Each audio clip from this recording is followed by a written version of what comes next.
17th Odisha Legislative Assembly kicked off in an unusual manner, with both the opposition parties Biju Janata Dal and Congress members staging a walkout of the house.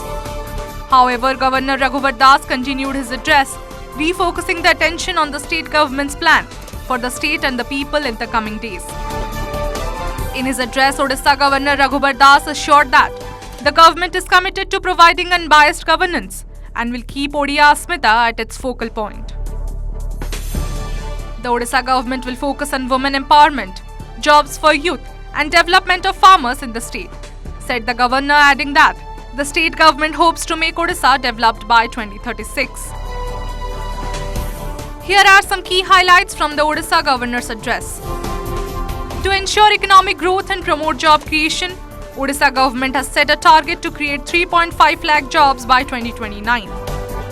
Odisha government will ensure filling up the 1.5 lakh vacant government posts. 65,000 government posts will be filled up in 2 years. 3,000 new doctors will be appointed across the state. Odisha will be malaria-free by 2030. There will be a new sports policy.